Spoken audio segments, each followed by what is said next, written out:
Thank you everybody for joining us. I'm gonna ask one single question because then I have invited one student from each of the years at Cooper Union, from first year to thesis, for the undergrad program, and also from our master's program.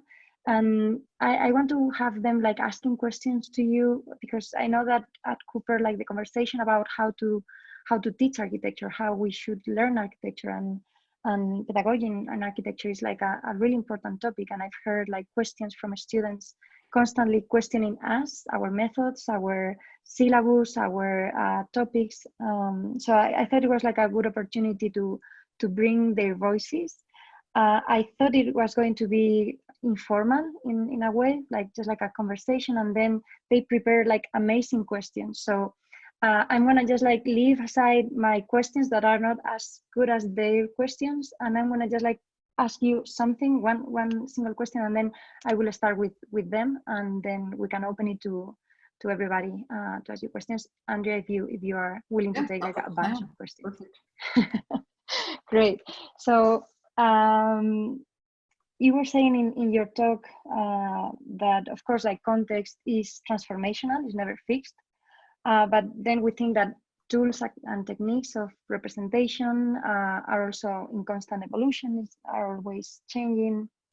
Also new technologies are making possible to read, understand, and measure the environment and the world that surrounds us in a different way and in a more accurate way every time. So it's also changing. Material research and fabrication is in constant evolution as well, and transforms the way in which we think about our buildings, right? So with all these variables, what is constant? What is like these concepts that transcends whatever context or whatever time we are living in terms of how we teach and how we learn and how we practice architecture? What are do you think that the book that you author with Val Warke will be exactly as relevant as it is today in 20, 30, 40, 50 years, right?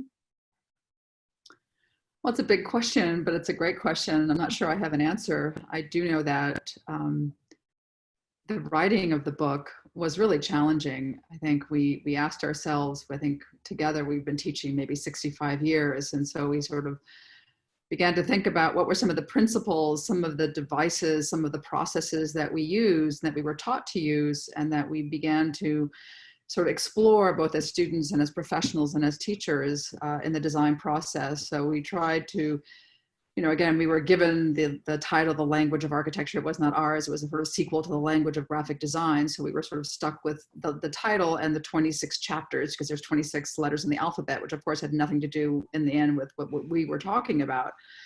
So, you know, we began, I think we started with like 45 chapters, and then we sort of had to distill it down to these sort of perhaps fundamentals, I guess you could call it. And so while on one hand, I think the question is really interesting, I think there are certain, and fundamental means suggests a kind of basic, and they're not really basic, but they are fundamental to, I think, how the human being might interact with their world, which, you know, we always use the word space. We use the word, you know, scale, like how do we as humans interact with the world around us? And then in turn, how does the world around us begin to inform who we are? And I think that concept of dialogue between the individual, then to the collective, and then to the environment, and how it sort of toggles back and forth continuously, I think that's something that will always stay with us regardless, you know, beyond the basics of shelter, you know, which is the obvious answer. Shelter will, you know, architecture's role is always it's a skin. It mediates between us and the environment.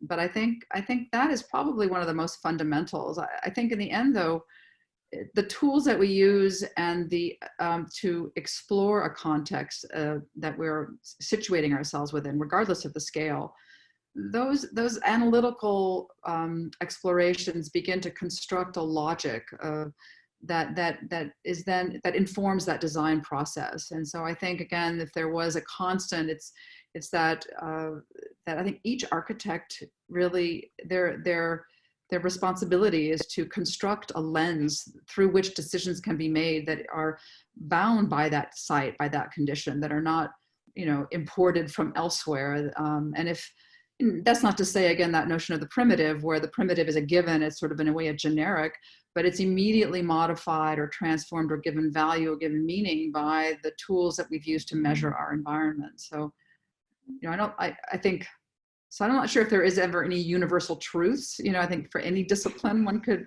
maybe ask, like, you know, that would be a difficult question or a difficult answer. But I do think in terms of architecture as an education, constructing the logic between the human and their environment is really fundamental to informing that design process. Mm-hmm. Great, yeah. So I think I'm receiving like a bunch of questions. So I'm gonna just like go ahead and open it up to the students. So we have Martina Duque, who is joining us from Mexico City.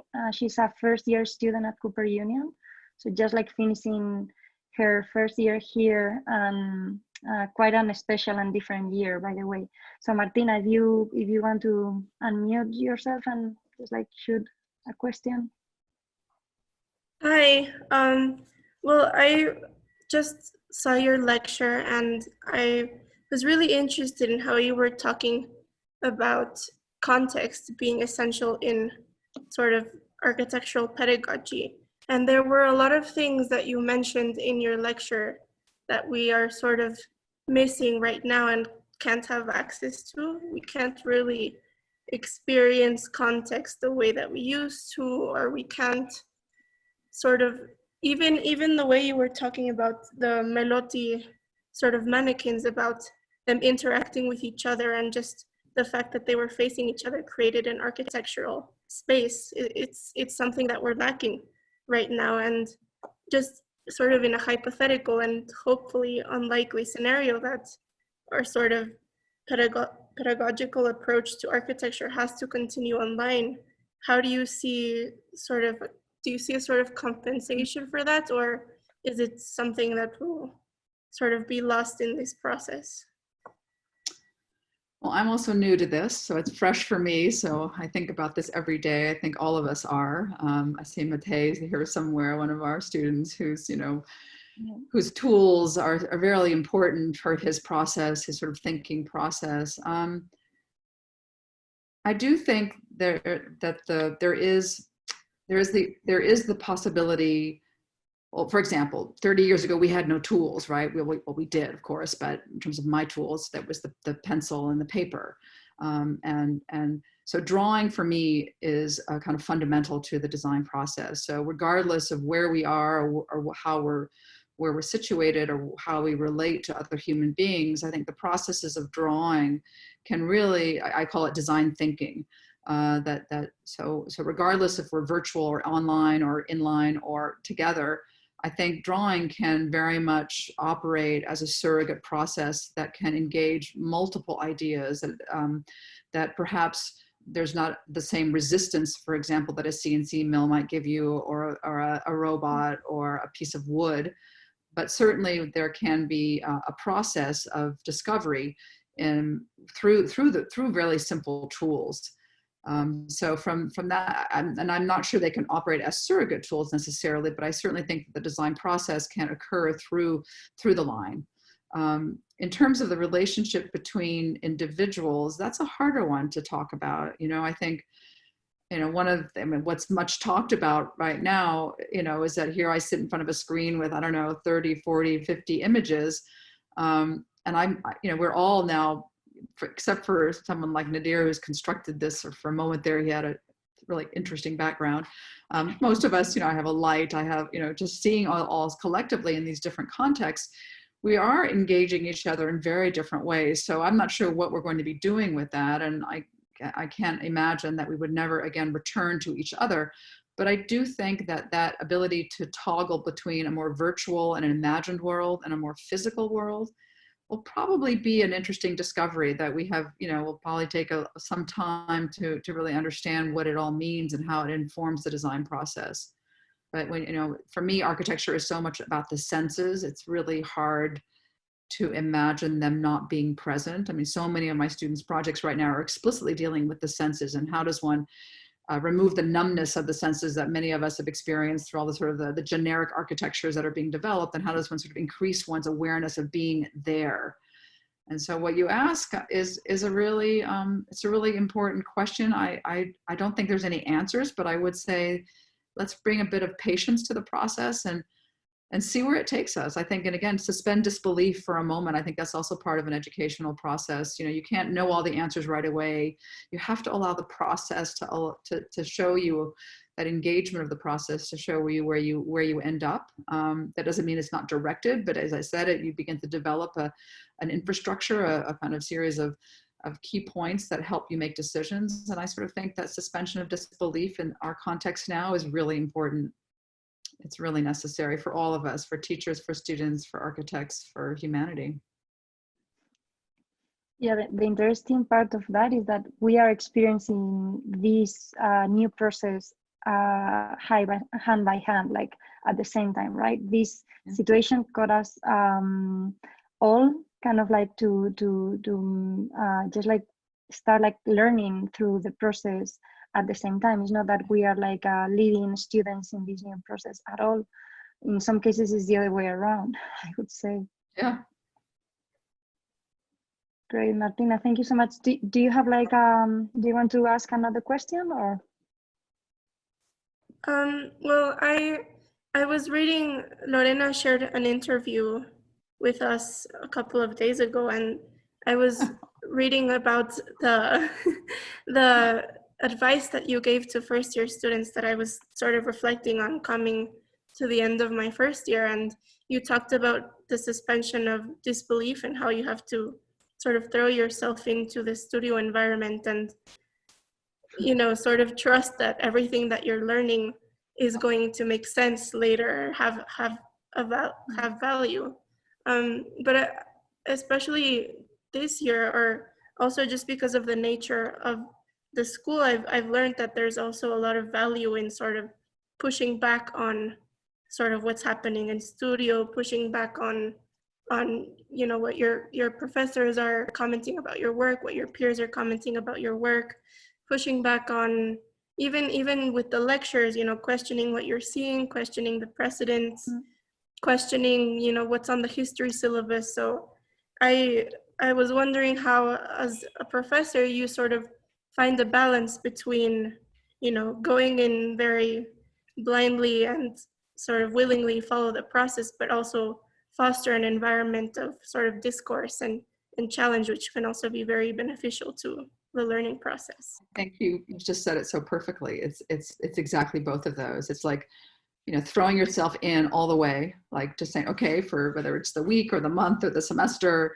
you know, you're going to deeply immerse yourself in the project at hand, or the essay at hand, or the reading at hand. But as you're doing that, questions emerge, like the why or the how, or and they get, I mean, I have a really small anecdote. Well, I remember, you know, I started at Cornell in 1975, and I'd grown up in Europe, and I'd, you know, rarely been to the States. I came every few years, and I came to campus, and I saw the Johnson Museum at IMP. It had just been built about opened, I think, in 1972. And I have to say, I'd grown up, as I said, in Europe, in sort of, you know, cities, you know, medieval, ancient environments, beautiful cobblestone streets, and, you know, old buildings. And so I saw this museum, and I thought, you know, this is really terrible. You know, it's like big, it doesn't fit in, it doesn't, you know, it doesn't look like it belongs here. And then after the 5 years, it became my absolute favorite building. I became somehow educated to understand it. You know, before I didn't have the tools to understand it. And I've often thought about that, like, and I think maybe both reactions are somehow valid, but in the end, the more you can educate yourself, it doesn't mean to say that you might, you know, change your values necessarily, or your likes or your dislikes, but you certainly will have a much broader, much deeper toolkit with which you can see the world, you can make decisions, you can understand ideas, and you can interpret ideas. So I think you need a little bit of both. You need a bit of resistance, but if you get to the point where one says, you know, if the resistance to an idea keeps you from engaging it, then I think it's a waste of everybody's time. Can't believe you gave him that article to read, Lorena. Yeah, I'm sorry. I know. I know, but I think it was the perfect way for them to know you a little bit. Yeah, I said a bit too much in that. So we also have Sarah Sad from Queens joining us. She's a second-year student this semester in my studio. So Sarah, yeah, go ahead. Hi, I just heard your lecture. Thank you for coming and giving us a lecture. I also, up until last week, didn't know I owned your book, but I do. But when I saw that you were lecturing, I saw the book and I was, oh, I have that. So brushing up. And so while rereading and parts of your book, you organized the book into these 7 or 8 major components. And what I found interesting is that there's this contradiction I would describe as where you have analysis, concept, and context and program as elements and givens, like they're unwavering and they're concrete essentials to the design process, but fabrication is placed under constructive possibilities, where the word possibilities sort of hints at this uncertainty and ephemeral attribute, but in reality, any project can be reanalyzed, reconceptualized, recontextualized, and the program is never the same. But like construction is, once you've built it, it remains unless you've decided to tear it down. And it makes me question the privilege that we've placed on these ideas of concept and analysis over construction, one literally outlasts another. Like in today's times, we seldom use materials of fabrication as a place to start the design process. And I was wondering if you could speak to that and how long before we had these ideas of plans and sections and analysis and concept, we had architecture, but now we cannot, we don't really design architecture without these concepts. And I think the term, givens is something that maybe could be kind of expanded a bit to discuss that as an architect or as a student, when we are given we're given a project, we begin with something. The something might be an idea that somebody brings to you, or self-generated. The something might be a site somewhere in the world, and there might be a function that's associated with that. So I guess that, again, in the term program, that's part of it. The program is not ever what you're given; it's how you identify the important aspects of it. So I think it's I would say that space is eternal. Space is the most fixed thing we could ever always have with us that never leaves us, So for me, the concrete or wood or steel, yeah, they're physical. And they certainly participate in the phenomenal aspects of the experience of the building. And they certainly allow us to understand, or they are impactful, fundamental to how a building responds to or addresses gravity or weather, or how it behaves over time. And I'm not saying that it's not a kind of physical presence, absolutely. But I think there are ephemeral elements that are equally physical, in a sense, perceptually present. So I'm not sure you can put one on top of the other. And certainly architecture as the discipline did not evolve, as a kind of standalone discipline, did not evolve, until 12th century. But Renaissance, essentially, where one really began to construct drawings. Architects made drawings that were independent of the project, right? Before that, it was the people who were building it that made the project. So and I think in those times, it's, I wouldn't say it did not exist, but I would say that the elements that had to do with perhaps shelter were perhaps primary, and craft, sort of the processes of building were really primary, and that's what constructed the architecture that you're referring to, that kind of preceded the terms context or process or analysis and so on. So I think there's a difference between being aware and sort of not. In other words, something can exist, like a tree can fall in the forest, but if you're not there to witness it, it hasn't happened. So I feel like unless you're aware of your process, and unless you're really sort of tuned into the specifics of the condition in which you're working, things happen, and things can be equally beautiful. Like, Bernard Rudolphi's famous book, Architecture with Our Architects, it exists there, and a lot of our references go back to that time. But I think now there's an intentionality in our world that is very much informed by our tools. But I would argue that sort of fundamental concepts, as I was saying, about the relationship of scale, the human being to their environment and to their space, is really a driver of the project. So, but yeah, you know, in a way, those categories that we put in there also back into your 26 chapters, that was sort of annoying too, to have 26 chapters. So we sort of tried to organize them in a certain way, almost, again, referring back to a process that we were familiar with, that one begins with abstraction, and then one moves abstraction once we abstract ideas that are inherent in the givens, and those become the tools with which we then develop the project. I think that's somehow fundamental to the process. I don't know if I answered your question. It's a really hard one.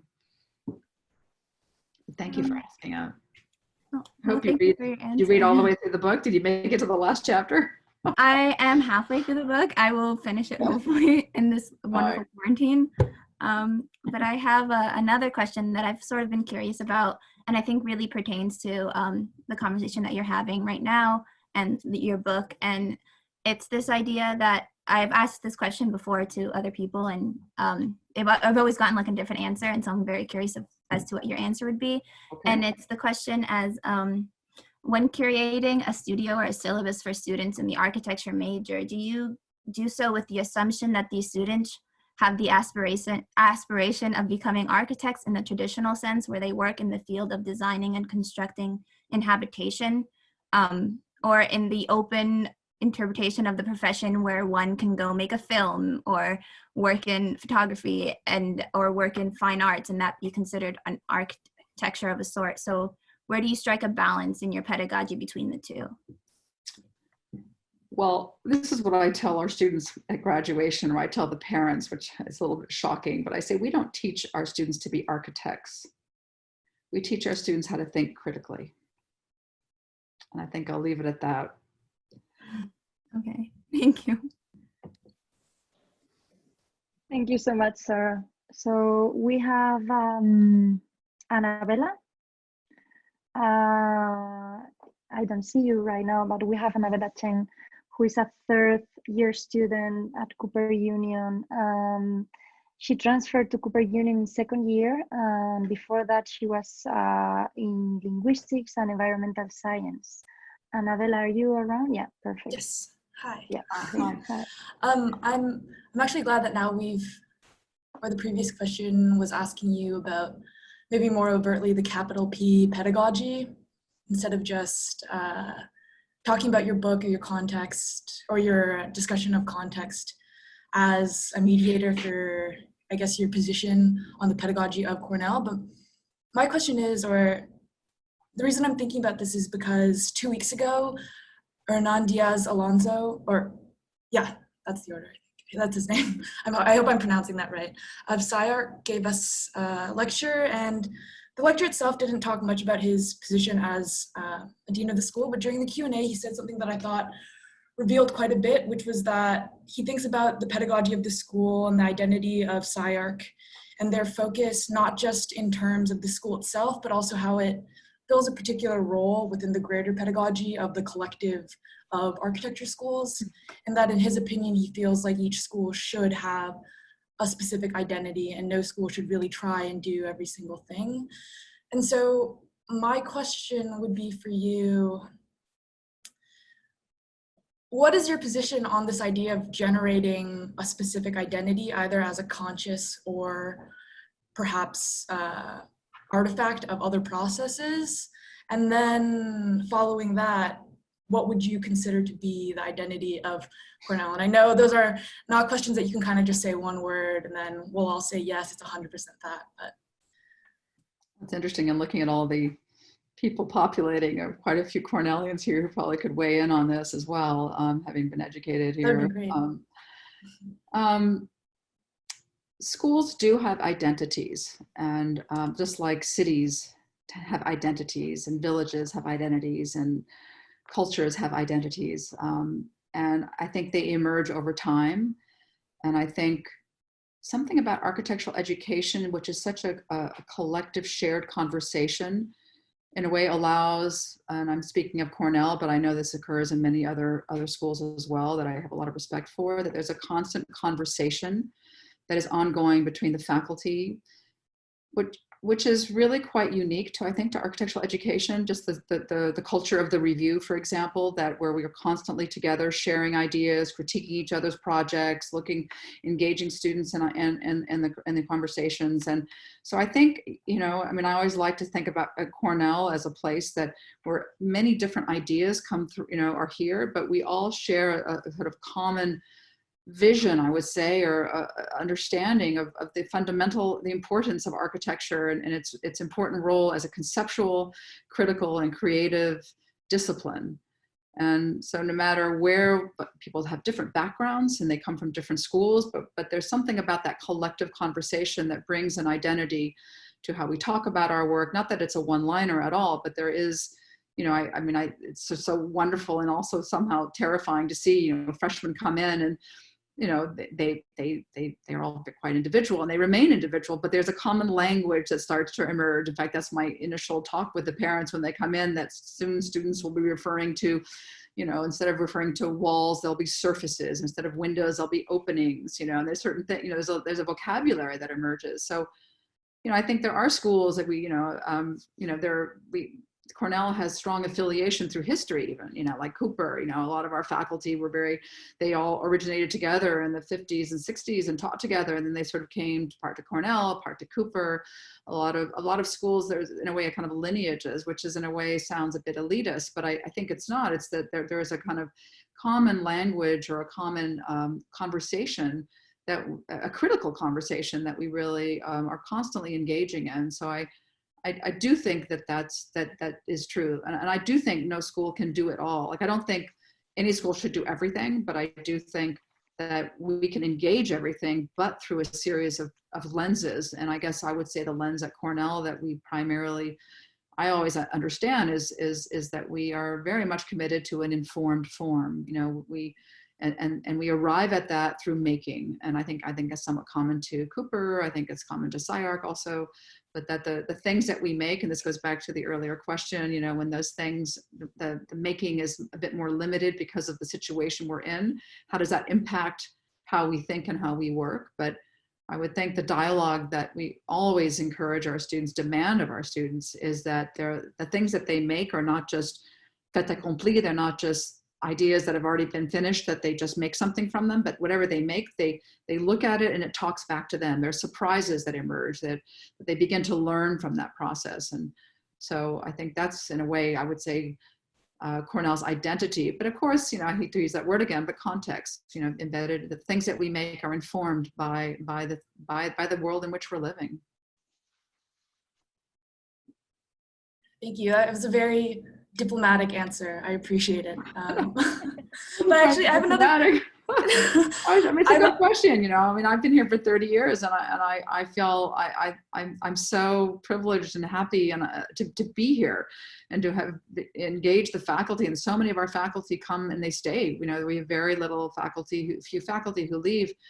And we're in a weird place, like we're nowhere, right? And maybe that's part of also the sort of development of a culture. But I think what's great about Cornell too, and I'm sure it's equally wonderful about Cooper, is that we're there's a committed faculty, but there's also a lot of guests and visitors who come through that kind of disrupt us in a way back to they make us uncomfortable. Not we as in a big glutinous mass, but they ask questions of us, like students do the same. The students come from so many different places and they ask really difficult questions, and thank God for that. I actually have one more question, if that's okay, Lorena, or also Andrea. Yeah. You're the one who's answering them. Yeah, I'm good. But just now, it's almost the perfect segue because you're talking about these faculty, and in particular that Cooper and Cornell has a history of shared faculty. And when I was reading your book, or even just in the title of your book, and that it's called The Language of Architecture, and then 26 Principles Every Architect Should Know. I hope I don't know if that's verbatim, Yeah. But that there's this long lineage of drawing analogies between language and architecture.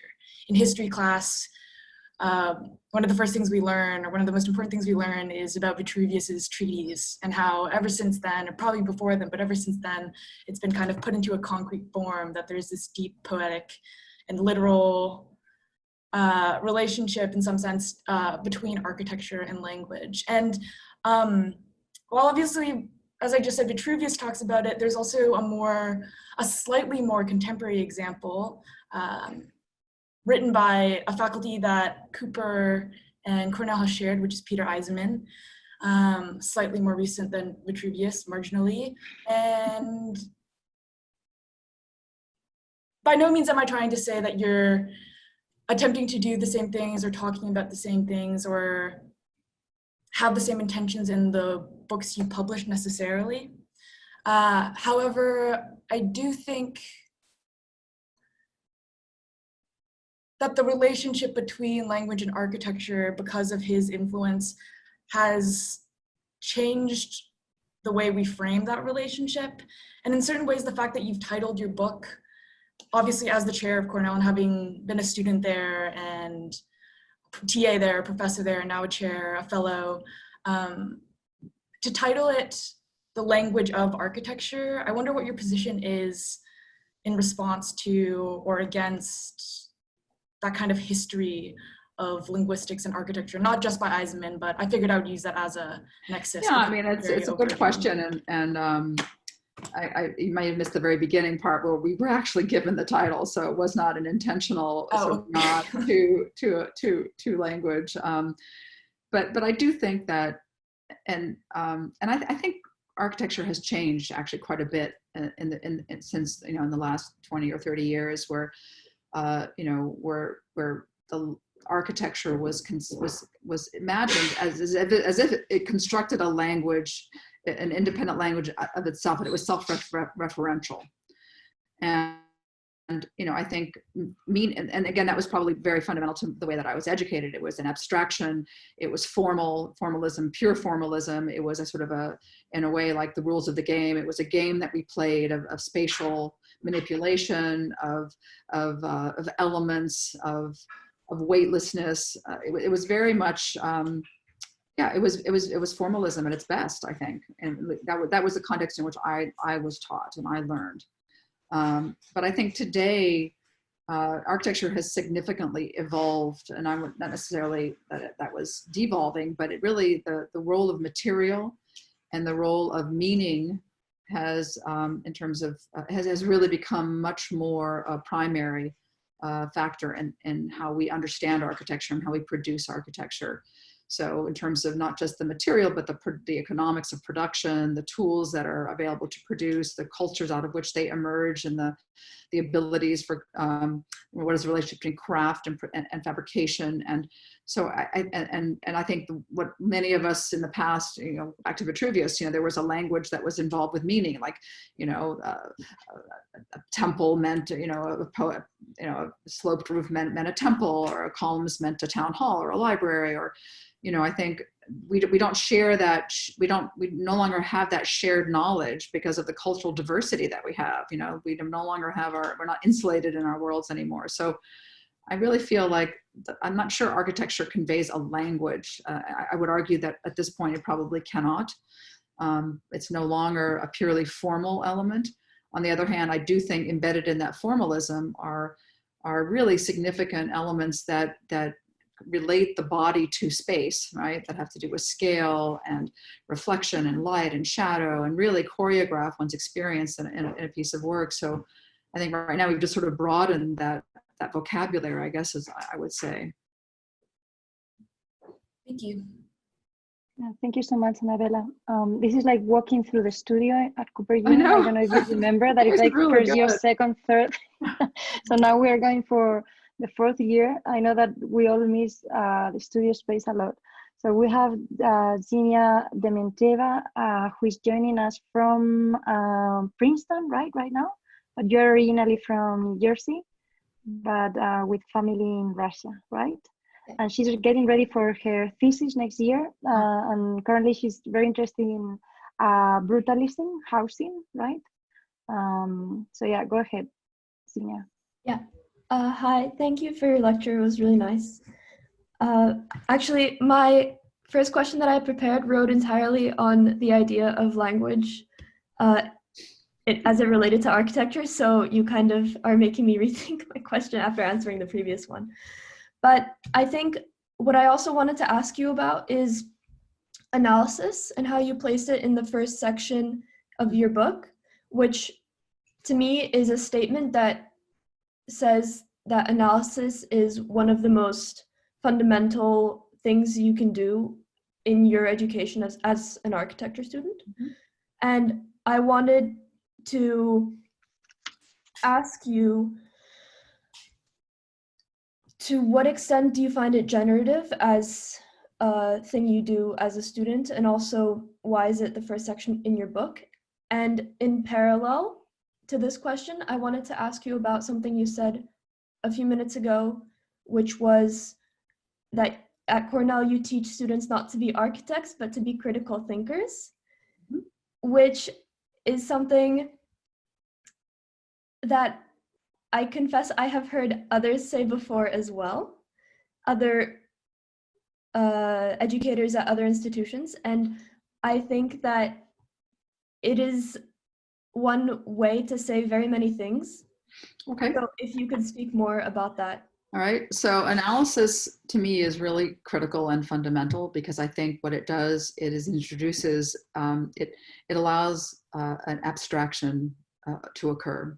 Mm-hmm. Otherwise, we merely copy. So if you, let's say, given a context here, as you're trying to understand what are the forces that are primary or that are constructed, that are perhaps would be instrumental in developing a position about how to engage that context. Unless you can abstract that context, you will merely replicate it. So say you're in a forest so that your house will look like a tree, which probably is not such a bad idea to begin with, but rather than if you were to analyze the way, aspects of the tree in terms of its growth, its transformation, its evolution, you'll just expand your ability to understand more fundamentally what the context is in which you're working, and therefore your kind of creative act can begin to mine many more aspects of that context rather than it's purely representational. So I do think that that analysis introduces a kind of abstraction to a process, but also produces the critical tools or the critical, the tools for which you make decisions. Often the analysis itself will produce is a creative process. It's not just a description of something. So I think many students really resist analysis. Oh, it's so boring. I have to do this. I have to do that. But ultimately, if you think about it as a creative act that really expands one's understanding of a given, then I think it really becomes, often it becomes the project itself. It's like when, I spent a lot of time doing collages, and when I take a piece of paper and I put it next to another piece of paper, it has suddenly the ability to create something else, a third thing that never existed before I put the two things together. But if I take but it also has the ability to connect itself to something adjacent to it, or just a little bit to the left or to the right, so that you are constantly revisiting the project or the composition through its affiliations. It's never fixed. And I guess that's analysis as well, is it allows things to remain very, very fluid for as long as it possibly can before it becomes fixed. When you talk about the question of we're not teaching students to be architects, I think being a critical thinker is really a skill that can be developed and can be taught. And to develop critical thinking skills allows you to take any situation, that even one that you've never engaged before, right? So if there might be a curriculum where you do a house one semester, or you engage a city on another, or there's all sorts of different prompts or vehicles for learning the lesson of the day. But ultimately, if you can develop critical thinking skills, you can take any situation and you can begin to understand it fundamentally and understand how to operate within it, whether it's a doorknob, whether it's a city, whether it's a car, whether it's a house. So whatever the design project is, or the prompt that you're given, if you've understood how to construct a critical argument and understand the sort of spatial and visual and relational ideas that can be used to support that argument, that is our goal at Cornell. So do all of our students become architects? Many, almost, probably, I don't know the percentages, but many also you go and they practice at all sorts of different scales. They're on small practices, larger practices, global practices. But they also have skills that can allow them to develop into multiple other creative disciplines. So I guess we are teaching our students to engage the creative disciplines critically, and we're giving them those tools. So I'm glad to hear that many other programs say the same, because I think those are the best programs. They're the strongest programs that graduate students who have the ability, to really address any creative situation critically. Thank you. You're welcome. I'm sure you're getting so much too, even if you're doing brutalist housing for your thesis. I wish our students, I don't have one student who say, I am doing that. There's no names yet for our theses. It's like, well, I'm looking at row houses and poche and how it can transform. And I hope, Ruth, are you listening somewhere in here? I wish we could just name it one day. Just say, just name it. It's kind of okay to give it a title. Yeah, exactly. It's a statement to start with. We have also, now we're just like going to thesis straight. Chang Gu joining from New York, I think, originally from China. Yeah, Chang, thank you. Go ahead. Hi, thank you for the lecture. I kind of just want to first continue what we're just talking about in terms of criticality. I think we're just that in terms of criticality. I think we just said makes sense, but one big problem I found in my own, well, I don't know if this is a unique situation at Cooper, because we also take some art classes when we're here, and I feel often lose my navigation that at some level that I gained through my education in the core studios in architecture school, when I take art classes, because I feel like design and doing design and trying to tell a story is so different in terms of how you actually practice it. And then along the way, like all the decisions that you're making, you're completely using two different set of standards. And so going back to the question that you were, that Sarah was asking, like whether you want to be an architect or want to be an artist, I understand that, like, being critical will enable you to do anything that you want, but again, I just found very hard to navigate in our context with what we learn or what we do in architecture school. You should, I don't know if that was a question yet, but I'll just jump in. Lake Olelekan, who is an artist, practicing artist in New York. I don't know if any of you had the pleasure to see his work or hear him talk. I think he just won a kind of important award. I'm forgetting the name, but a recognition. He was just interviewed, and he was Cornell. He was one of my former students from years ago. And he wrote that the part about architecture education that he really enjoyed was that you could always tell a story, that the architecture could always tell a story. And I think, and in that sense, I think it's not necessarily, it's the word critical comes into how to gives you the tools how you can tell that story. And I'm not sure if it's a question of whether you want to be an architect or an artist. I'm not sure if that was your question, but I think there are, on one hand, very different disciplines, but I do think with an architectural education, you will be an artist who really always fundamentally questions the why. And I think that's what's important is, why am I doing this? And what does it mean? And how can I construct, what tools do I have to discover the why? Often we don't know what we're doing. Sometimes we just post rationalize, it's not like we always start knowing exactly where we're going to go, which I think is wonderful. And that's where, to me, again, the design process is so important, but as you work, you let your things that you make talk back to you. But I do think the why is always really important, and the story that you're trying to tell it's important that it tell a story. It doesn't have to be explicit. I guess I would say the less explicit, the better. But if you're in control of that story, the message that you're trying to convey, though you can't control that message, which I think is also really important. Otherwise you fix it. Like an image is, once something is fixed, it dies. Unless it has the ability to be appropriated by multiple audiences, that is sort of fluid and not fixed and it's nimble, so that people with different backgrounds and different experiences and different expectations can appropriate it and make it their own under their own terms. And if it's too literal, and if it's too packaged, it will not have the ability to remain fluid and to be nimble. And I think the work will suffer for that. So I also think that in architectural education, going back to the notion of abstraction and criticality and analysis, I think that allows us to produce works that do remain fluid and transformable and appropriable to different audiences. I think that's really important. To follow up on that, I do agree that like architecture can tell a story, and I do think it's a very, very unique, it has the capacity to tell a very unique story within its own medium.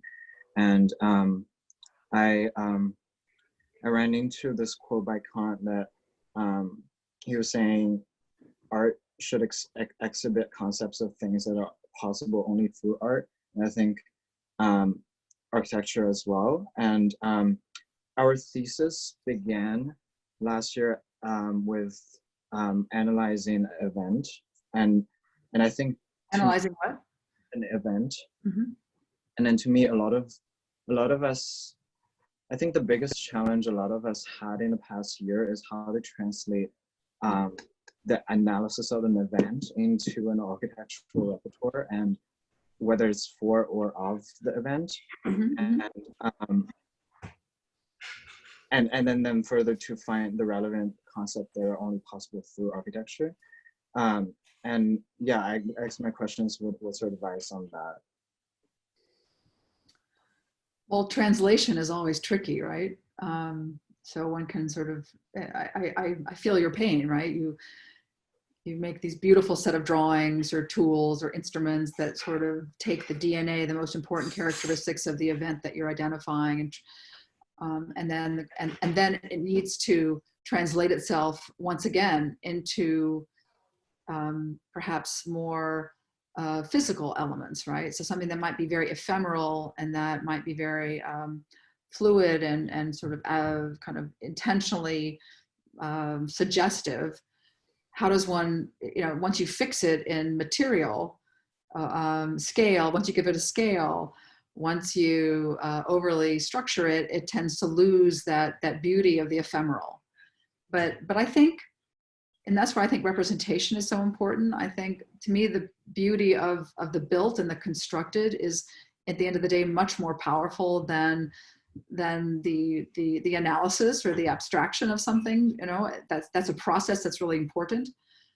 But in the end, it's the gravity, it's the material, it's the roughness, it's the smell, it's the way light moves along a surface, the way the sound hears that can produce infinitely more richness than the analysis leading into it.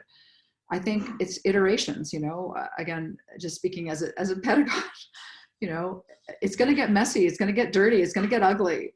But as you crystallize the lens through which you make decisions, it will pull itself together, and then through its representations, that beauty of the ephemeral will you'll be able to demonstrate that again. So I think design is a process. It's a beautiful, ugly, messy, difficult process, but it's wonderful. Can I just jump in and ask one more thing? I was going to ask a second question that I didn't previously. Just because you just kind of tangentially addressed it. But I was going to ask, to what extent do you find that architecture exists in a drawing two-dimensionally? Because coming from just looking at your book, it would seem that because you place so much emphasis on analysis, I would argue from just having read your book that you would find built architecture within a drawing. But after what you just said, it seems more that you find architecture in the end result in a completed building. But at the same time, you argue that architecture is ephemeral in a sense. So I was wondering if you could... I think I'm gonna have my cake and eat it too. I do think architecture exists in a drawing, absolutely. I think it might not end in the drawing, right? It exists in that drawing, but I don't want to say, and this is going back to Chang's question, that architecture, once it's built and it's constructed, is no longer has that sort of suggestive beauty that one can read in a drawing. I guess I think that open-endedness of discovery can exist both in the built and in the unbuilt work. So analysis is certainly a vehicle that I think is important to the process of either the drawing or the final work.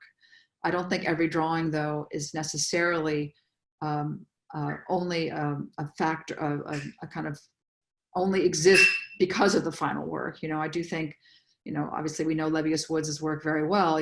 Certainly his architecture existed in his drawings, in the narrative that it was saying, but also in the actual act of drawing, and the way he drew, and the worlds that he constructed were very much could have, not that I would ever want to make them physical, but one constructs worlds. When one enters the Pantheon, we construct a world, right? We imagine. So I do think that architecture, to think creatively and to work as an architect, there are various end games in that process. I don't think one takes away from the other, but I'm not sure what chapter it is, but representation starts off pretty early in that book as well. Representation, the tools of representation are really very much fundamental to sort of interpreting the analysis and interpreting the fundamentals of those first few chapters. I mean, I don't know if you've, again, it's sort of an interesting project, and I see Peter Guzzi up there and some others. For many, many years, we've traveled to look at works, to look at the world, look at architecture, and the drawings that one makes of architecture are not pictures of architecture. They're abstract analytical drawings that, again, allow us to understand. It's always about understanding, trying to get closer to understanding the why, and that's why we kind of sort of call it designing backwards. Like when you find yourself in front of something, how do you know what went into it? What were the elements that motivated it, right? And so drawing is a tool that can allow you to understand what went into something by drawing it, but not drawing it as a picture. So I think it works in the other direction. If you think about architecture as drawing pictures of things, then they're just pictures of things. They're not really fundamentally helping you solve the problems of, ultimately, if you're making a design, a building or a city or a chair, right? They help you make decisions about how the translation of an idea can be manifest in the physical, which is, it's a tough thing to do. It takes years of reiterations. But I think it's a valuable challenge. I think it's a really important challenge. Thank you. You're welcome. Grants are tough. Because we're talking about two-dimensional images, and I also had this question because I don't, do you think there's any potential of from the images to understand architecture? And then I'm asking that because I think what we are experiencing today is essentially like a exaggerated version of I don't know if my generation at all, but like myself, my own childhood, but also like very likely the very near future, that a lot of things going to go like way more virtual than today. And I feel like we kind of have this disbelief in how this virtual world has had an impact on at least myself or my generation. And so like all the Instagrams that we've been looking at from the very, very early on before we started the education, and a lot of fragmented experience as we grew up. So I was wondering if you think there's any potential to think about architecture from that perspective, which I think is completely... Well, I mean, it's a hard question. Yeah. I mean, certainly our world is, full of images, there's no question, and we can analyze images. And I think visual literacy is one of our biggest challenges right now. And I think we as a discipline are really positioned to contribute to educating people, what is the meaning of images, and how does one deconstruct an image, and how does one really understand what is being conveyed, be intelligent about, being, again, critical of what we're seeing. But I think again, probably part of a process, a kind of a way of teaching here as well, is this word, I think you've all heard it before, defamiliarization. So I think we all, you know, grow up with images and stereotypical images often that, you know, this means that. And I think when we go into architecture school, we bring with us our what's familiar, what we're comfortable with, and what we think architecture is. And I know you didn't explicitly ask about architecture, but I'll also take that tack. And so I think part of the very first semesters and first projects in architectural design education is really to defamiliarize and really kind of peel everything back to its fundamentals. So things that, you know, a door, it's a familiar thing, right? You know, a door is a door. But if you begin to think about a door, what is a door? What is really the meaning of a door? Is it a break in a wall? Is it, you know, where bricks move apart and allow a larger aperture? Is it where air or wind might come through? Is it a threshold? Is it an opening in a skin between two layers? I mean, so if you begin to ask questions about the images that you know and that you're familiar with, I think your understanding of that image will be infinitely greater. So I would encourage all of us to do that. And I think that's the design process at the beginning is to sort of question our prejudices. And I think not that we can educate the whole world to thinking about a door as anything but a handle that that keeps the cold air out and allows you to move in and out.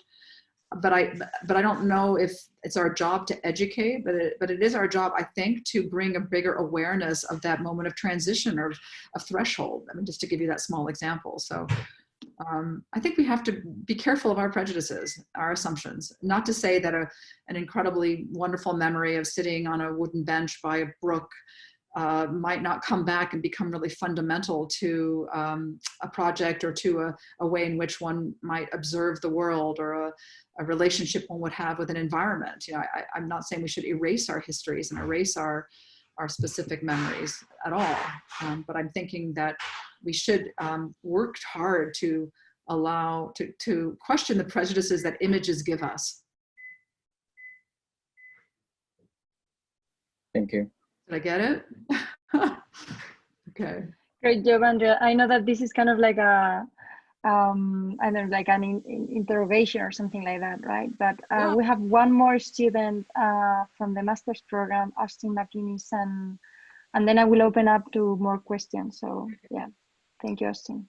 Yeah, thanks for your time. I thought it was a really beautiful presentation and questions. And so, yeah, I just wanted to ask, I was really interested in your use of the terms like the tools, the primitive, and then the games. I was wondering if the reason that those embraced context was because they proposed a system that wasn't kind of all encompassing or like totalizing. And so I was wondering if that was kind of like an acknowledgement of the limits of architecture, or if that's like a new direction of being kind of like comfortable with other ideas. So, yeah. Not totally sure. Let me try to reframe your question. You're wondering if the projects that engage the primitive and the rules of the game did not explicitly engage context. Or no, sorry, they do, but they don't propose like a system that could kind of like perpetuate forever, like expand or take over everything. They have kind of like a boundary, or like you would never want to play a game forever. So there's kind of like a resolved moment, like they're almost self-contained, it felt. They're self-contained as projects. I think if that's what you're asking, they're certainly not that every single person would start off every project for the rest of their lives by designing a game. You know, it's more trying to, again, introduce an abstract concept, which has to do with establishing the terms of dialogue, like establishing how decisions are going to be made about any project. So unless you can, I guess I really do believe that no matter, you know, as you evolve as an architect, that your responsibility to be able to produce an architecture is to establish through analysis, through testing out scenarios, but is to establish a set of rules for yourself. It's a lens through which you make decisions. That decisions cannot be made incrementally, separately. I mean, they can, but to me, that they don't sort of all work together then to choreograph like a piece of music, right?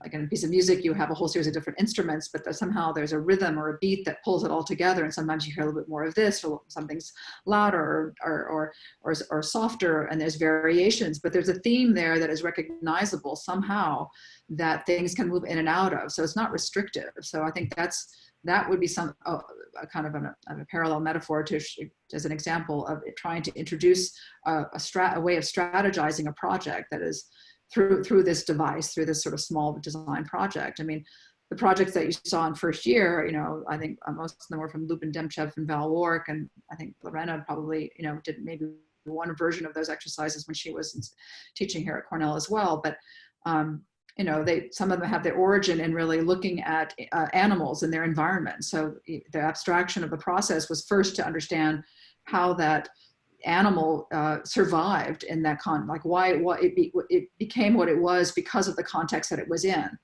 One of my favorite examples is this beetle that lives in the desert, which is absolutely there's no water in the desert. It's completely arid.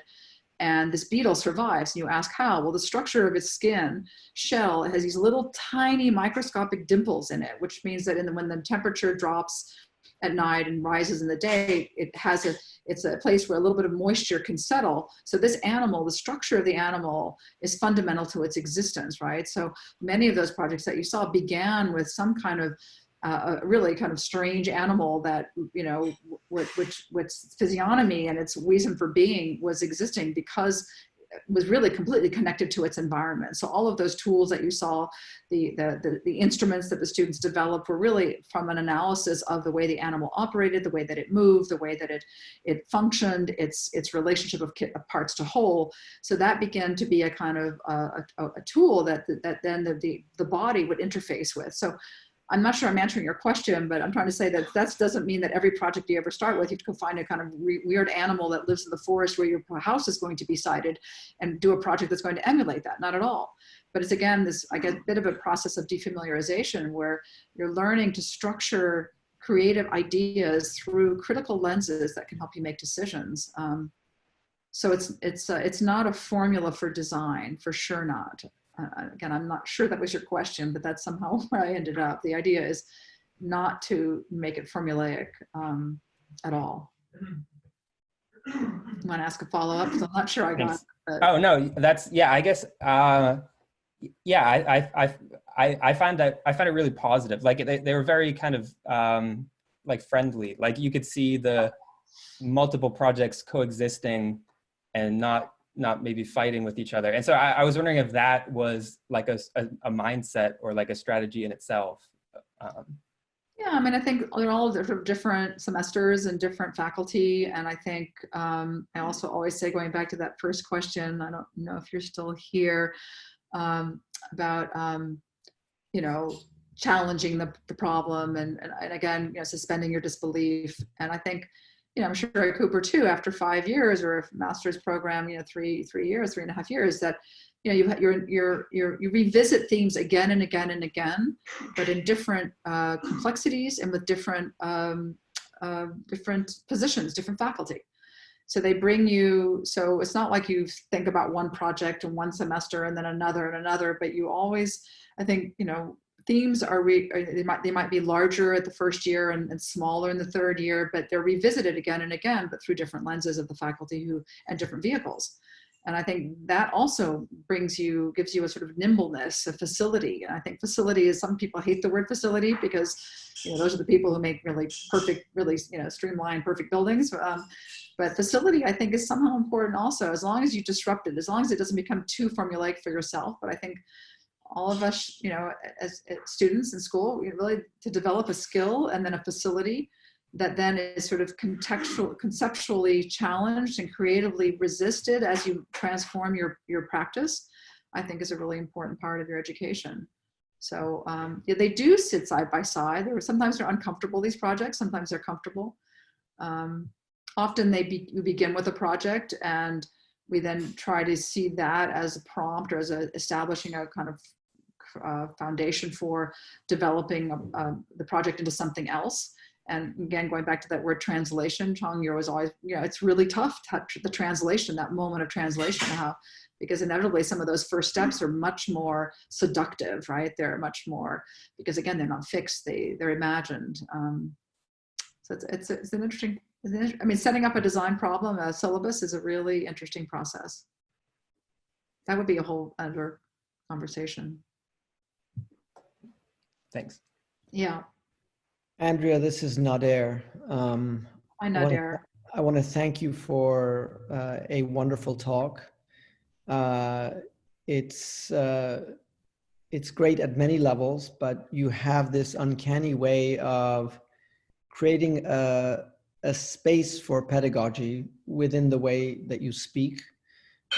And your own language is not only generous, but also comprehensive of all of the complexities that teaching and learning involve. It really is.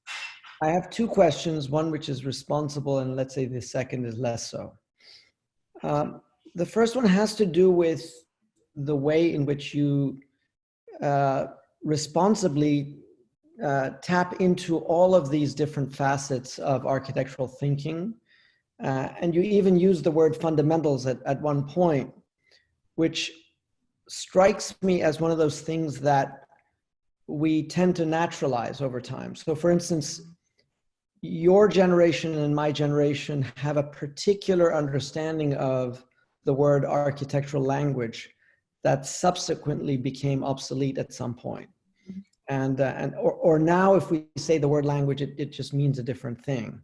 Or either we had to create another umbrella to make the word language transform and mean new things, but in the moment that it was being used for a very precise reason.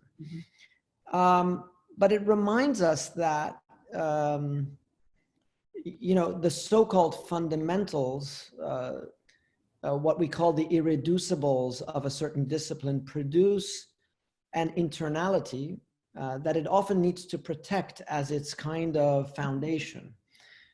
And yet, all great forms of knowledge have externalities that challenge it and that bring it down to its knees because it evolves and erodes at the fringes of the discipline in order to expand it.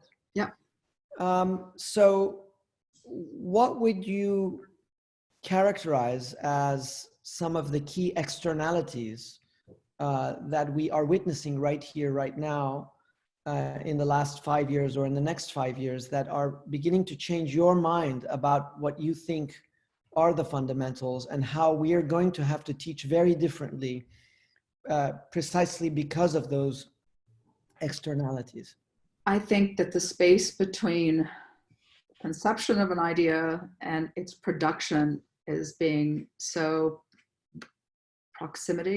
very close together, that architects, in a way, that we are conceiving and producing simultaneously. That to me, I find challenging in wonderful ways.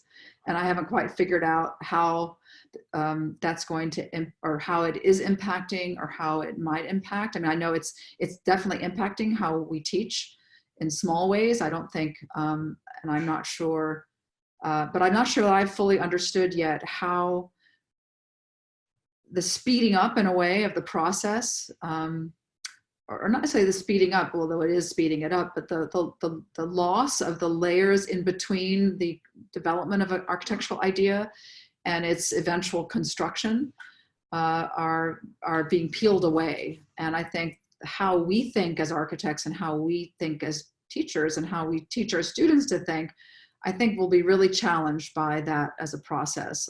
To me, that's one of the things that I don't worry about because I'm excited about it, but I'm not sure, I don't have an answer for that yet, but it's something that I'm thinking about a lot. And it happens already right now within the studios, right? So again, this notion of a one-to-one scale, again, back in when we were in school, we didn't make one-to-one scale. I mean, yes, we might make a piece of furniture, but but now the students in their studios that are really fabricating the project as they design it, as they make it. And so the tools, the digital tools are very much fundamental to the design process, and not as a way we used to kind of disparage the computer as, you know, oh, they're just, you know, they're all the drawings look the same. It's not about a visual anymore. It's about fundamentally a construction process. And I think these, I mean, so, but I guess I'm not sure that, to me, that's one voice. I'm not sure it's the entire voice. I think that because of the complexity of our world and the different forms of practice and the different scales of practice and the blurring of boundaries between architecture disciplines, which I think is also very, very fundamental to changing how we teach. I don't know that it's the most critical transformation, but as I just mentioned, the notion of like Peter Guzzi and I have often talked about this, like the collaborative nature of our practice now, of our disciplines that are transcending our narrow fields.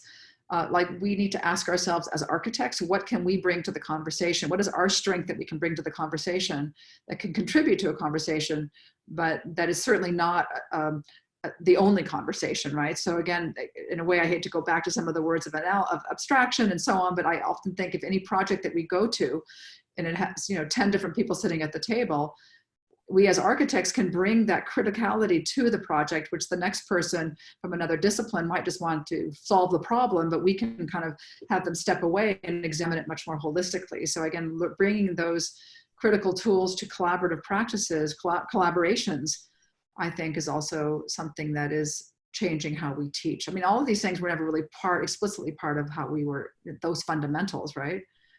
But again, going back to the question earlier, like not every school can do everything. So it's a little bit paralyzing. I'm being very honest, you know, how do we do it all? How do we make sure we graduate students who are going to push the boundaries of our discipline, at the same time, teach them as architects, you know, and as a way, holistic architects, not just good at one thing. So in our program, we're trying to say, okay, there are still these sort of fundamentals. I don't think we really call them fundamentals, but there are sort of core skill and core critical and thinking and, you know, skill.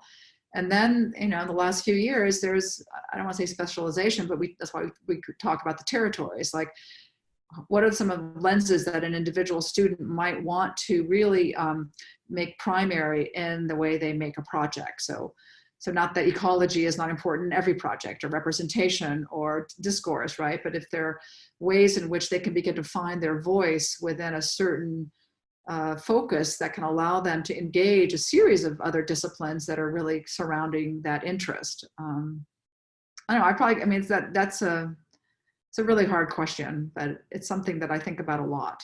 So I guess those would be my sort of 3 areas. But please jump in with some of the others, because it's something I'd like to know more about.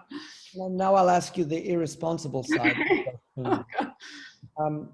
As you heard earlier on, Hernan Diaz Alonso was here about a week ago, and it was poignant how he had to wear 2 hats, much like you may have to or I may have to, that as an architect, you do one thing, but as a chair or a dean, you do something completely different.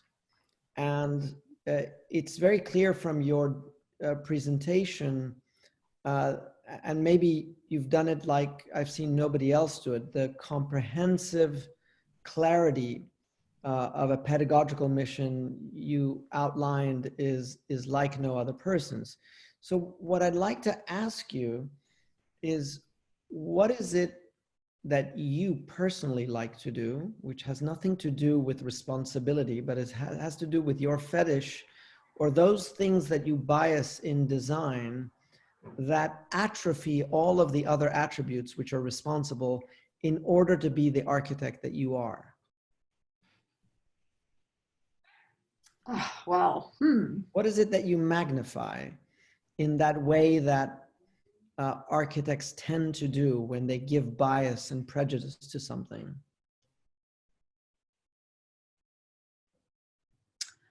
Well, I'm showing my roots, but form. I very much am biased toward the production of form. you know, on this wall behind me, which you can't really see anymore. I didn't realize it got really dark. You know, it's a series of drawings that I made in Iceland where I sort of, you know, all many of the structures in Iceland feel like they have no site. They are like Monopoly or pebbles thrown on a beach. They don't have, you know, they're not kind of rooted in their land, and they're just sort of there, or at least that's your first impression in the landscape. And then when you spend some time there, you begin to understand how they are very much part of that landscape, that the foreground of the humble house or the farm, and the background of these vast mountains, of these sort of, you know, hills, fjords, are totally fused in the experience of that. So these drawings that I made don't do that. They blur the complete boundary between landscape and object. And I would say when I design and when I work, at the end of the day, it's always about that relationship of how an object, how a form exists in its context, in its landscape, and how to sort of always have that relationship be always changing. So do I teach that way? Probably when I sit at a desk and give a desk crit, I probably, you know, because again, that's what's interesting is even though I push myself out of my comfort zone to really engage a whole series of other layers of pedagogy and of architectural ideas, that's probably the one that's comfortable for me to return to. And even though I try to push myself out of that comfort zone, you asked me that question, I just gave you a really honest answer. Thank you. And I'm going to ask you that sometime. You better get ready. All fair.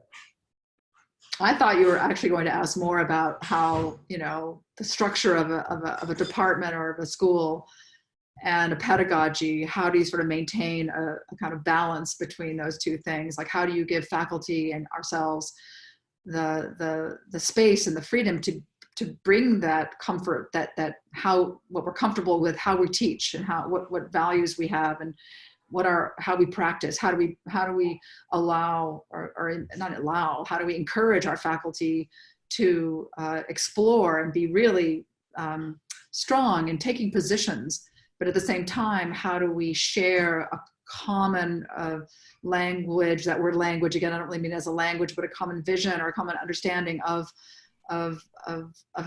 to construct an identity for that school, not necessarily explicitly, but it becomes explicit, or it's implicit, but it becomes quite obvious.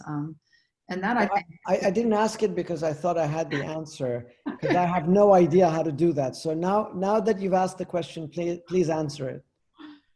Well, you do that through bringing people in who you really respect, whose work you really respect and appreciate, and you bring people in who don't think like you, because that's the only way you can keep it fresh. Right. What else? Anybody else? Yeah, more questions. I know that we have like a long list of questions in the chat, but yeah. Lorena, can I ask a question? Hi, Lorena, this is Pablo Castro. Hi, Pablo, how are you? Good, how are you? Good, go ahead. Yeah, question? Absolutely, Sorry go ahead. to budge in like that, but I have to go soon. Perfect. I wanted to ask my question before I go. Andrea, nice, let me turn my video on. Nice to meet you. How are you? Hi, nice to meet you. Hi, that was a wonderful lecture. I really appreciate it. And I have to say, I enjoyed it a lot because it's the first time that I get on Zoom in the last month and we don't talk about COVID almost at all. You just did. Maybe, you know, maybe by working through this, you know, the show having to go on at school, you guys have had so many Zoom meetings by now that you work that out of your system. And it's, I'm looking forward to that kind of conditioning myself. But, I haven't read your book, but it sounds like a fascinating book and I'm looking forward to reading it. And I noticed that one of the categories is not program. In other words, you have context, you have environment, you have representation, you have urbanism, but you don't have program. Yes, we do. Okay, so I'm sorry about that. I might have missed something or gotten confused, but I thought that that it would be interesting to talk about program now because, you know, in the context of Nader asking you about the last 5 years and the next 5 years, I started feeling that I don't remember anything about the last 5 years. I only remember the last 2 months. And there are a lot of people, you know, I think because this thing is, and I'm sorry, I'm talking about COVID now, but I have to, this thing is in part so hard to deal with because is an unknown, you know. I think, you know, you read in the newspapers and the doctors have a different story about it every day, you know, how can we develop resistance to it or not?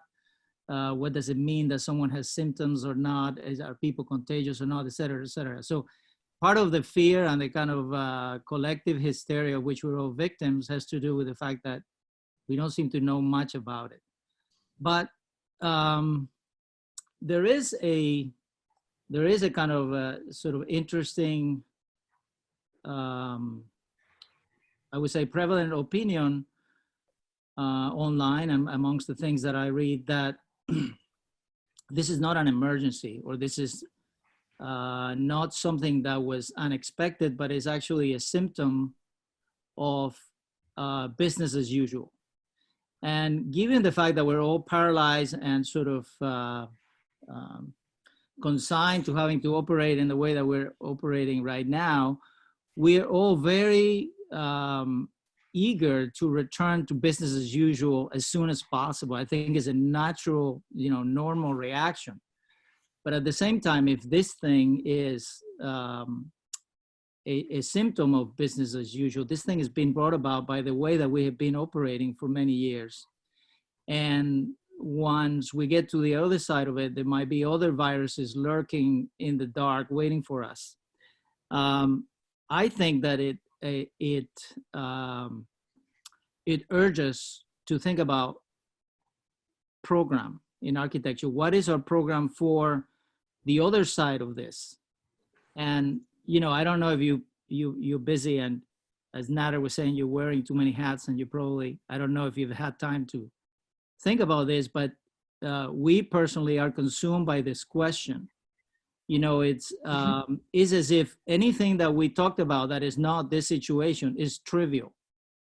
And I was sort of very gratified to hear your conversation about the fundamentals of architecture and the sort of your basic pedagogy, and all of this thing to an outsider might seem trivial, but to us is the sort of fabric within which we will find the solution to this problem. So I wonder if you are anticipating changes in your future pedagogy that would have to do, that would have been brought about not by the last 5 years of your experience or how you see the next 5 years, but by the last 2 months. I mean, have you, and are people at Cornell thinking about what would be the right thing to do? How will we change the way we teach people? Why do we need architecture? Why should people study architecture in the context of this new reality that has been made so brutally evident to us? That's a huge question. I'm sure, you know, every once in a while, maybe 3 times, I've gone back into the school, into Milstein, this giant, really, you know, big piece of architecture, and it's completely empty, right? And it's completely vacant. Right. And it's you know, it's, I mean, everything. It's again like that idea that something is existing. The art squad, our campus exists, or our cities exist, but we're not there to see it or to witness it. So does it really exist? I mean, that's the most fundamental question I've asked myself. Like, again, going back to the tree in the forest, if it falls and you're not there, has it fallen? If nobody witnesses it? Like, so, I mean, yes, I can answer sort of kind of fundamentally and say, are we thinking about the future? Absolutely. Do we have 10 contingency plans like you do? Yes, we do. What do they mean? And it goes, you know, the full gamut. And I think what we're very clear on is we're not going to go back to business as usual. We will never go back. So what does that mean? Does that mean that there'll be something out of this that will emerge, that will actually be positive in the way they were interacting? That's one way of thinking about it. The other is to think about why did it happen to begin with, and how can we exist going forward in a world where either the climate or the environment that might have created this, on one hand, on the other hand, this notion that there will always be this infinite space between each of us. Like if we never can ever get closer than 6 feet with anybody again, I mean, that's kind of an interesting design project, right? What does the notion of collective mean, of shared experience?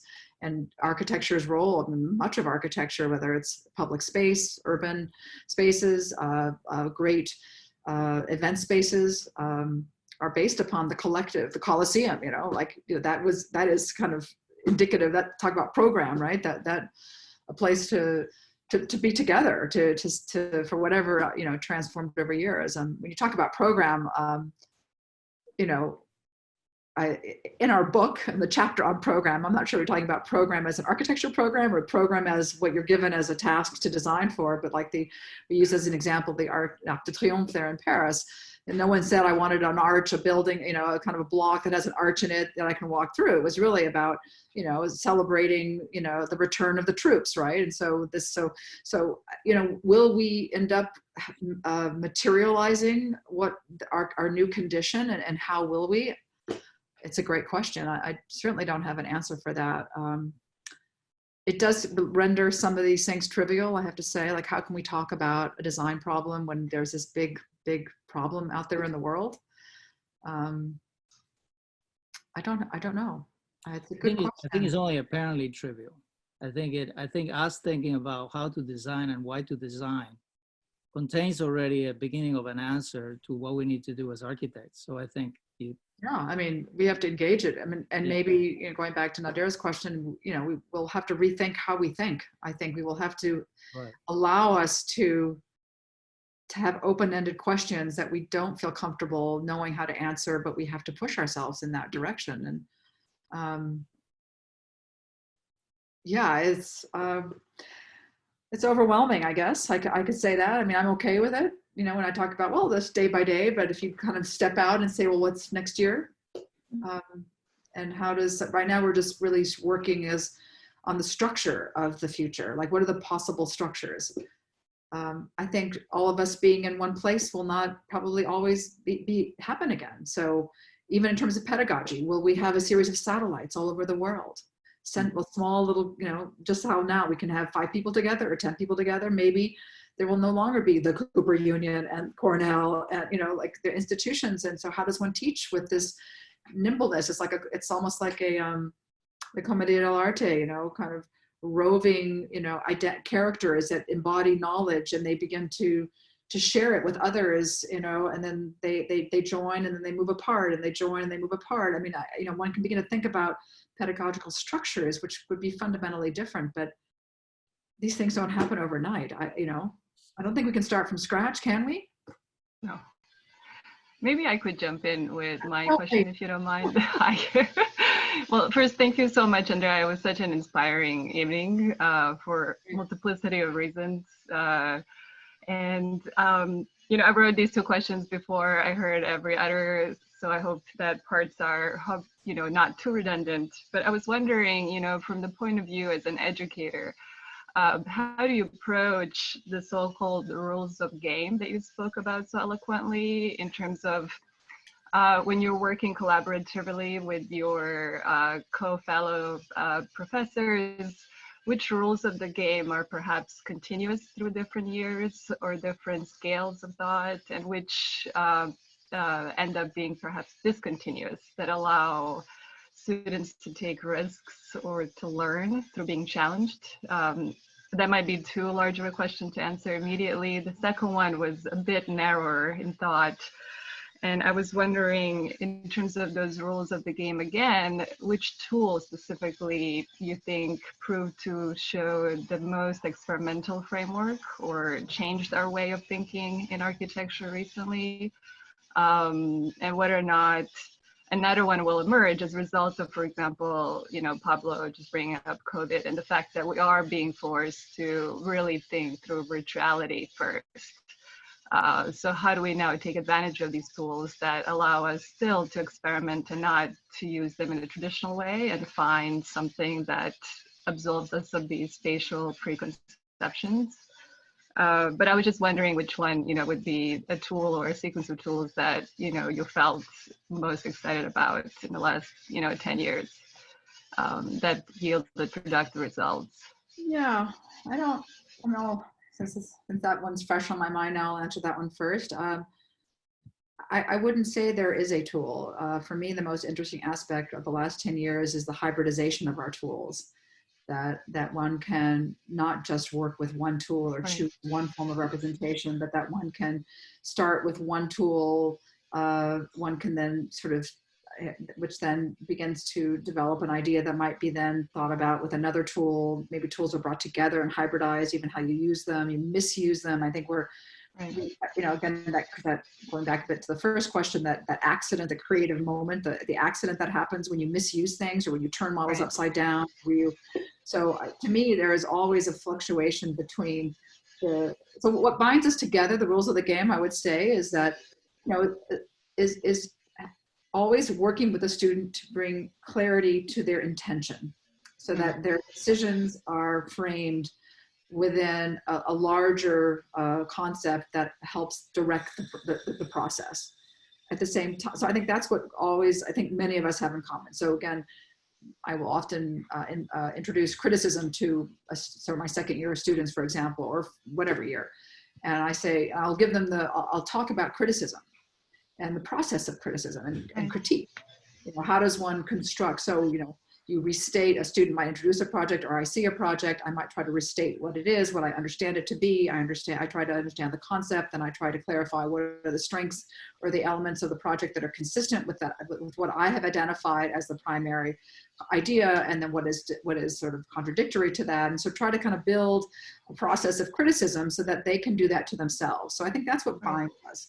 At the same time, I think that the work that they produce, there are so many accidents along the way that the accidents can then begin to, at the early stages of the design process, redirect, right? Mm-hmm. Allow that concept, which is just sort of coming into view, or at least maybe has instigated a first step, to transform itself. And I think that is totally important to any design process. So I would say that, there's no single tool that has given me the direction. There's certainly not. And to me, it's the expansion of the tools, or a very simple way, like you make a drawing, then you scan it, then you collage something into it, then you kind of do a little relief of it, then you put it in a Rhino model, then the idea that it's kind of like that children's book, if you give a mouse a muffin, that suddenly this becomes that, and so I think that having that fluidity, but that also that notion of facility comes in a little bit, like facility, not that everything comes easy, but that you can easily shift and move from idea to idea until it gets clearer and clearer. It's like, iterative design. You do it again and again and again and again, and eventually something emerges. Thank you so much. You're welcome. We have Peter Gassi who raised his hand, right? Peter, do you want to ask? Yeah, you're mute. Yeah. Yeah, go ahead. Mm-hmm. Hi. Andrea, thank you for such a lovely talk and a great dialogue with everyone. I just wanted maybe for you to expand a little bit more on context, because I think context is kind of a thread that runs through all of these discussions, the discussion of the mannequins, the discussion of the few examples that you included from your book, the student work, and even Nader's trick question, his second question, you answered form, but I heard the answer being context almost. And I thought the reference you gave to your reaction to the Johnson Museum over a 5-year period, when you didn't like it and then you did like it, raises a question that we find ourselves even more acutely in right now, not being able to actually experience any context. And that is, how does one foresee gaining those type of experiences where you, with the Johnson Museum, you could have, if I just expand on that a tiny bit, you could have looked at drawings of it before you saw it the first time, and then years later, when you could understand it formally and analytically, and then you experience it once, and then you experience it after growing 5 years, and then 5 years more. And when you experience a different context, the scale of it, and when you experience different types of weather, different types of experience, when your senses are touched in different ways, context becomes such a rich and variable thing, dependent on the circumstances, dependent on the individual, depending on the time, depending on one's own growth and reflection.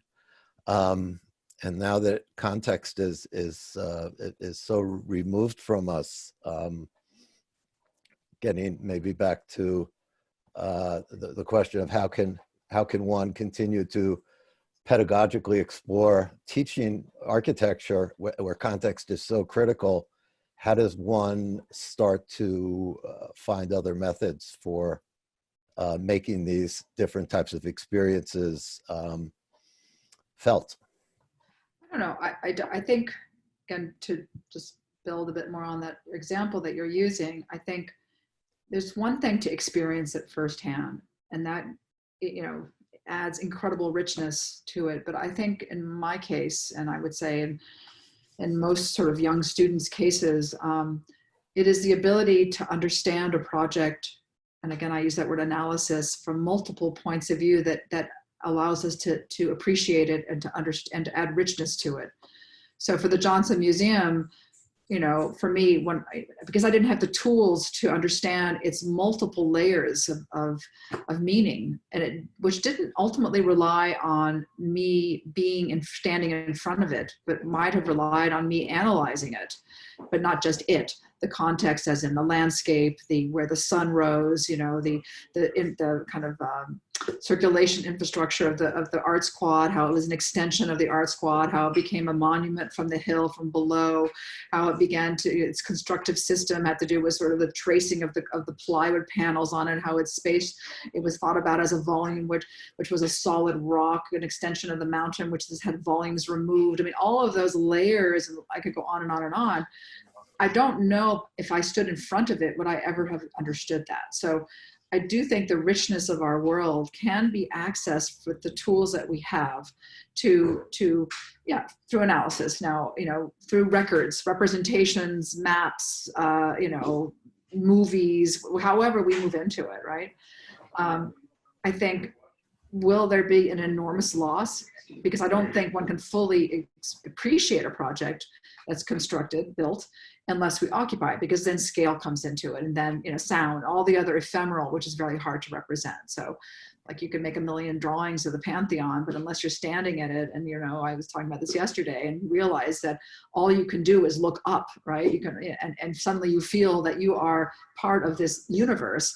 That could never really be gleaned from a drawing or from an analysis of something. So yes, I guess I'm going to refuse to accept the fact that we're never going to be out there again, that we always will see each other on this screen. But I do think that one can develop an appreciation and understanding of a place without necessarily being there. I think one can, at least that's my belief. I'm pretty sure that that's true. But then on the other hand, then one could look at Korb's drawings of coming into Istanbul, and the water, the single line that he uses to make the kind of landscape of the horizon, really thinking about that the buildings and the distant view and the water all part of a kind of topography. And yeah, he would never have drawn that, and he had not been there. Or you look at Caesar's drawings, or you look at Verfen's drawings. So I can talk the other way as well, but I'm going to refuse to acknowledge that we'll never be out there again. Well, of course we will.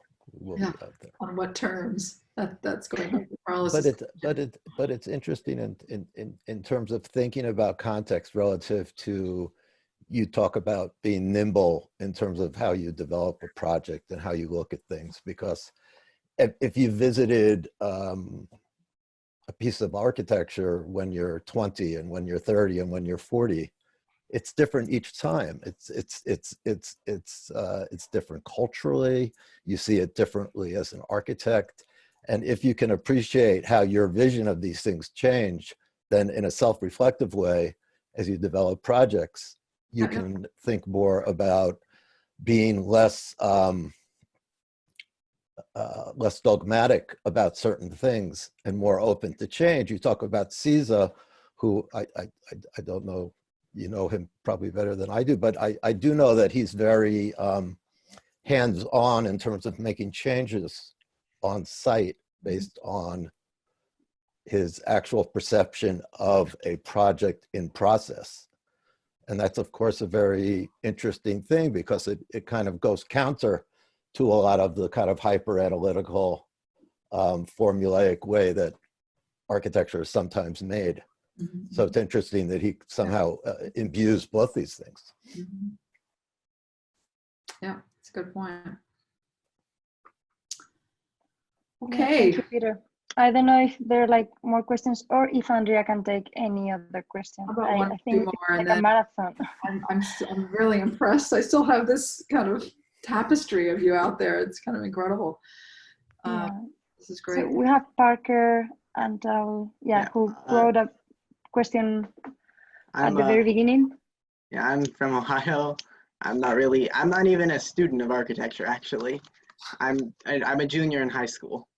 Haha. Wow. Who do you belong to? Good for you. Yeah, so my question is, a lot of what I've understood has gone right over my head. I can't speak as to the ephemerality of a building or any of the seeing it, but something I've had trouble with recently is experimentation and actually playing with the physical models. What's the word, pedagogy of teaching experimentation as a link with what it feels, as you talked about with the Pantheon, the feeling. What kind of models are you making? Well, I don't know yet. I've been messing around with paper mostly, and that doesn't work well. You should apply to our summer program. Sorry. I have, but it's been suspended.